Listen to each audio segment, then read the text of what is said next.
pela ciência já no colegial, né? Depois de me formar no colegial, você tinha que optar por, né, seguir alguma graduação e escolhi física, né? E basicamente eu trabalho numa grande área que é chamada de física computacional, né?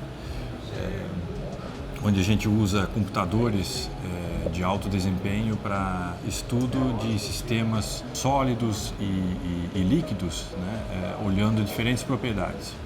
Essa é uma área bastante ampla. Eu trabalho numa área um pouco mais específica que foca principalmente em propriedades mecânicas de sólidos. O que eu quero dizer com isso é, por exemplo, se um material se deforma facilmente ou um material que se deforma de uma forma mais caótica, né? Um material maleável, material quebradiço. A ideia fundamental é conseguir entender por que um material se comporta de uma forma e outro material de outra forma. Para poder responder essa pergunta, é entender os mecanismos microscópicos que são responsáveis pelo comportamento. Em particular, eu estou interessado em dois tipos de sistemas que são bastante distintos, né? Um é o gelo, né? O gelo que a gente tem na nossa geladeira, o comportamento mecânico desse sistema. É uma pergunta bastante interessante porque entender o comportamento do gelo ajuda para compreender, por exemplo, como grandes massas de gelo no planeta, né? Por exemplo, geleiras ou placas de gelo se comportam. Entender esse tipo de propriedade é interessante em aspectos de, por exemplo, a evolução climatológica e tudo mais, né? Então, é um assunto que é de pesquisa fundamental, mas que tem implicações também em outras áreas. O segundo tipo de sistema que eu estudo, que é totalmente diferente, né? O sistema quântico de hélio sólido é realmente um assunto de física fundamental, né? E propriedades quânticas da matéria condensada. Em ambos os casos, a pesquisa foca em simulações computacionais que visam modelar o sistema em nível microscópico para estudar mecanismos que ocorrem na escala microscópica e, baseado nisso, conseguir obter informações que ajudam a gente a entender o sistema numa escala maior.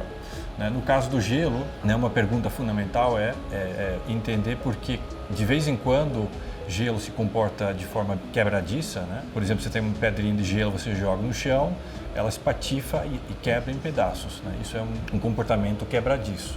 Agora, numa escala muito maior, por exemplo, as geleiras, o gelo se comporta de uma forma totalmente diferente, que é um material maleável, porque ela escoa lentamente sem quebrar. E a questão é por que em uma situação o gelo se comporta de uma forma e em outra circunstância de outra forma.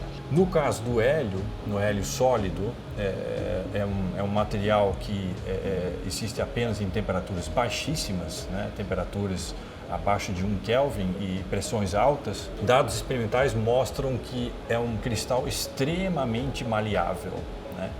E não se entendia por que era tão maleável. O que a gente fez, usando simulações computacionais, estudar os mecanismos fundamentais de como um cristal se deforma, e o que observamos é que é um elemento puramente quântico que é responsável por esse comportamento tão diferente, né? É um cristal que basicamente consegue se deformar sem resistência nenhuma, né? E conseguimos, através de simulações computacionais, mostrar que isso é puramente um efeito quântico. E apenas com simulações computacionais você consegue descobrir isso, porque experimentalmente, né, fazendo um experimento no laboratório, você não tem como observar esses mecanismos microscópicos, né, do mesmo jeito que a gente consegue fazer. Eu acho que é chave que a gente tenha à disposição recursos computacionais expressivos,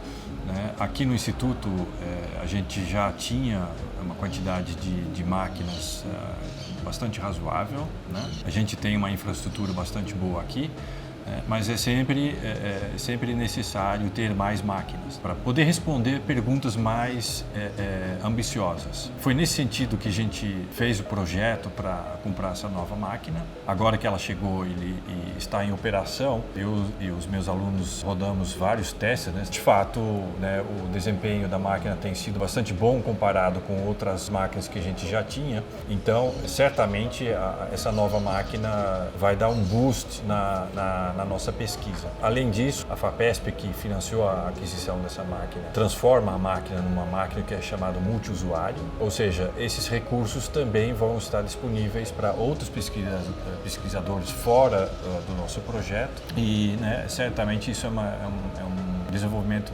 positivo para todos os pesquisadores aqui, né, da Unicamp e também pessoal de fora. Eu acho que a gente é privilegiado porque, né, a gente trabalha com aquilo que a gente gosta e consegue transmitir isso também para os nossos alunos. Né? Então, realmente vamos dizer, uma profissão gratificante.